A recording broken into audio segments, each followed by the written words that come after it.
कुछ सेंटेंस है जिसमें मॉडल एक्सिलरीज होता है। मॉडल एक्सिलरी जैसे कि shall, will, can, could, may, might, should, would, must, ought, ये सभी मॉडल एक्सिलरीज कहलाते हैं। ठीक है, तब उन सेंटेंस को हम पैसिव फॉर्म में बदलने के लिए हम इस फॉर्म का यूज़ करते हैं। मॉडल एक्सिलरी लिखते हैं, उसके साथ बी का यूज़ करते हैं और मेन वर्ब को पास्ट पार्टिसिपल फॉर्म में ही रहने देते हैं। ठीक है, तो पहला सवाल है he can write a book. He है सब्जेक्ट, ए बुक है ऑब्जेक्ट। ही का ऑब्जेक्टिव फॉर्म आता है हिम, तो लास्ट में लिख लेते हैं, इसके पहले बाय का यूज़ कर लेते हैं। ए बुक ऑब्जेक्ट है, सब्जेक्ट बना लेते हैं, सबसे पहले लिख लेते हैं। उसके बाद यहाँ पे देखिए राइट है, इसका पास्ट पार्टिसिपल फॉर्म क्या होता है, रिटन। ठीक है, रिटन भी लिख लेते हैं। और यहाँ पे मॉडल वर्ब हमारा दिया होता है कैन, तो कैन का कैन रहेगा और इसके साथ बी जोड़ देंगे। या तो कैन के आगे बी जोड़िए या फिर रिटन के पहले बी जोड़िए, हो गया। तो आंसर क्या हो जाएगा, a book can be written by him. Next सवाल है you must help your sister. You है हमारा सब्जेक्ट और योर सिस्टर है हमारा ऑब्जेक्ट, तो हम सब्जेक्ट का यूज़ नहीं करेंगे यहाँ पे। योर सिस्टर को सबसे पहले लिख लेते हैं और ये बन गया हमारा सब्जेक्ट योर सिस्टर। ठीक है, उसके बाद हेल्प जो है उसका पास्ट पार्टिसिपल फॉर्म होता है हेल्प्ड। मस्ट है हमारा मॉडल ऑक्सिलरी, तो सेम रहेगा और इसके साथ हम बी का यूज़ करेंगे, तो आंसर क्या हो जाएगा, your sister must be helped. Next है नन कैन चैलेंज हिम, तो नन की ज़रूरत नहीं पड़ेगी, तो हिम है तो उसको हम सब्जेक्ट बना लेते हैं, वो हो जाएगा ही। नन के बदले में हम कैन नॉट का यूज़ कर देंगे, कैन से बन गया कैन नॉट। ठीक है, तो हो जाएगा ही कैन नॉट। और चैलेंज है तो उसको पास्ट पार्टिसिपल फॉर्म क्या होता है, चैलेंज्ड, तो चैलेंज लिख देंगे, इसके पहले बी का यूज़ करेंगे, तो क्या हो जाएगा, he can not be challenged. जब इम्पेरेटिव सेंटेंस से ऑर्डर या कमांड का बोध होता है तब हम एक्टिव वर्ब को पैसिव में बदलने के लिए सेंटेंस के पहले लेट लिखते हैं और सब्जेक्ट के बाद be plus past participle form का प्रयोग करते हैं। जैसे कि पहला सवाल है रिंग द बेल।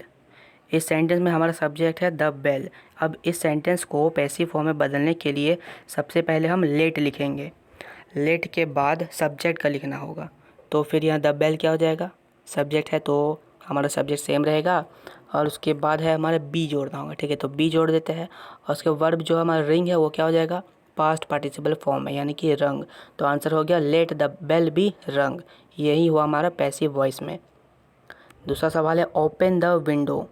इस सेंटेंस में हमें ऑर्डर किया जा रहा है, किसी को ऑर्डर किया जा रहा है कि खिड़की को खोलो, ओपन द विंडो, इसलिए इसको पैसिव वॉइस में बदलने के लिए सबसे पहले हम लेट का यूज़ करेंगे। लेट के बाद सब्जेक्ट द विंडो का यूज़ करेंगे, उसके बाद फॉर्म के अनुसार हमें बी जोड़ना होगा और जो हमारा वर्ब है ओपन उसको पास्ट पार्टिसिपल फॉर्म में बदलना होगा, तो ये हो जाएगा ओपेंड। तो आंसर क्या हो गया, let the window be opened.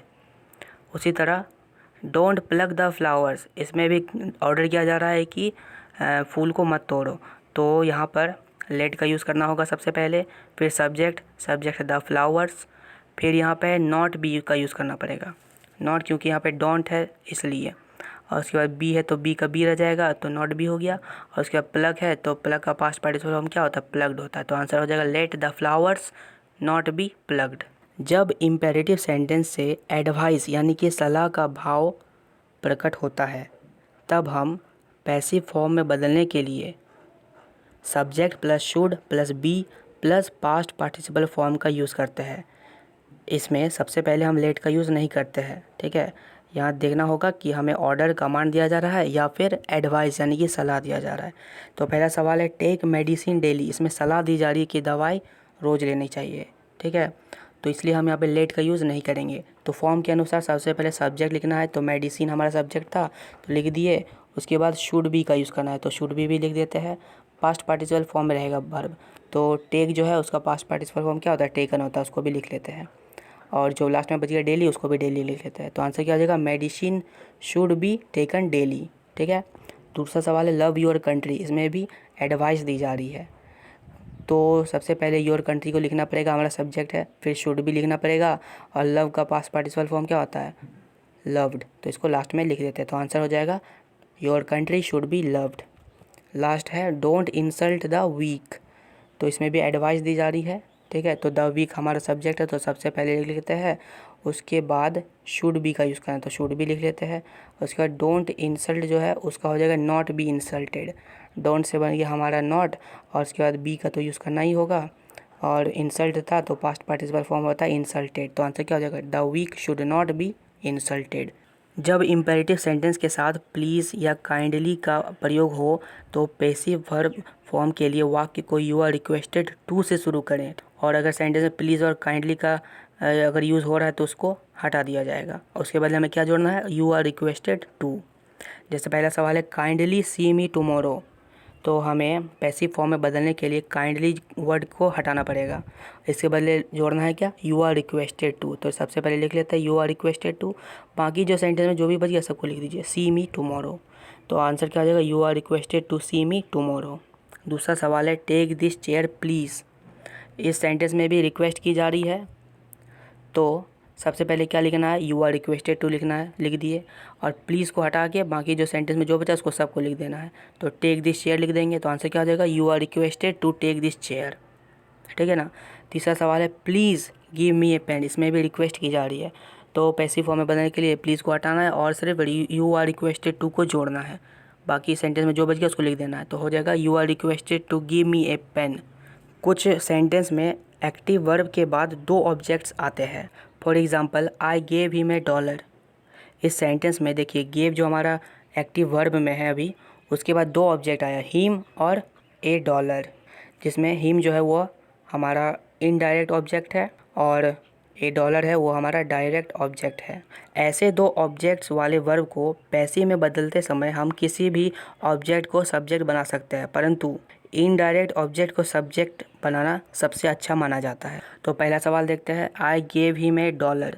तो आई हमारा सब्जेक्ट है और लेकिन यहाँ दो ऑब्जेक्ट है, हिम भी है और ए डॉलर भी है। हिम लेकिन हमारा इनडायरेक्ट ऑब्जेक्ट है, तो हम इसे ही सब्जेक्ट बनाएंगे। तो हिम से हमारा सब्जेक्ट क्या बन जाएगा, ही। तो इसको सबसे पहले लिख लेते हैं। आई है हमारा सब्जेक्ट, तो उसको ऑब्जेक्ट बनाने के लिए मी लिखते हैं लास्ट में, उसके पहले बाय का यूज़ करना है। उसके बाद गेव जो है उसको पास्ट पार्टिसिपल में बदलना होगा, तो उसका पास्ट पार्टिसिपल फॉर्म क्या होता है, गिवन होता है। तो गिवन को लिख लेते हैं, गिवन के पहले और ही के बाद। ही तो हमारा सिंगुलर है तो इसके साथ वाज लगेगा, तो ही वाज गिवन, लेकिन क्या दिया, तो डॉलर जो बच गया उसको लिख देंगे यहाँ पे। तो क्या हो जाएगा, he was given a dollar by me. तो ये हो गया हमारा पैसिव फॉर्म। दूसरा सवाल है grandma told us a story. Grandma हमारा सब्जेक्ट है और टोल्ड हमारा एक्टिव वर्ब है, उसके बाद आया है अस और ए स्टोरी, ये हमारे दो ऑब्जेक्ट है। इनडायरेक्ट ऑब्जेक्ट जो है वो है अस, तो हम इसी को सब्जेक्ट बनाएंगे। तो इसका सब्जेक्टिव फॉर्म होता है वी, तो सबसे पहले लिख लीजिए, ठीक है। और उसके ग्रैंडमा हमारा सब्जेक्ट था, उसको ऑब्जेक्ट बनाने के लिए सबसे इसको लास्ट में लिख लेते हैं और इसके पहले बाय का यूज़ कर लेते हैं। उसके बाद है टोल्ड, मेन वर्ब था तो पास्ट पार्टिसिपल फॉर्म में क्या होता है, टोल्ड ही रहता है, तो टोल्ड लिख देंगे। वी हमारा प्लूरल फॉर्म में है इसलिए इसके साथ वेयर का यूज़ करना होगा, तो वी वेयर टोल्ड। अब क्या, तो वो तो सेंटेंस में लिखा हुआ है ए स्टोरी, तो ए स्टोरी को लिख लेते हैं, we were told a story by grandma. ये हो गया पैसिव वॉइस में। लास्ट सवाल है the principal has given me a prize. The principal है सब्जेक्ट, गिवन है हमारा वर्ब, उसके बाद मी और ए प्राइज दो ऑब्जेक्ट हैं, तो मी का यूज़ करेंगे इनडायरेक्ट ऑब्जेक्ट और इसको हम सब्जेक्ट बना लेंगे। तो मी का सब्जेक्टिव फॉर्म होता है आई, तो सबसे पहले लिख लेते हैं द प्रिंसिपल, ऑब्जेक्ट बना लेते हैं, लास्ट में लिख लेते हैं द प्रिंसिपल और उसके पहले बाय का यूज़ कर लेते हैं।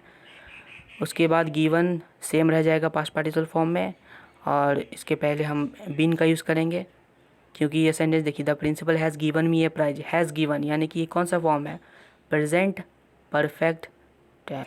तो इसको पैसिव फॉर्म में बदलने के लिए हम क्या करते हैं, वर्ब के पहले हैव बीन या हैज़ बीन का यूज़ करते हैं, ठीक है। तो यहाँ पे देखिए आई जो है वो हमारा सिंगुलर है तो इसलिए इसके साथ हैव लगेगा, तो हैव बीन हो गया। आई हैव बीन गिवन, क्या एक प्राइज गिवन है, तो यहाँ क्या हो जाएगा, I have been given a prize by the principal.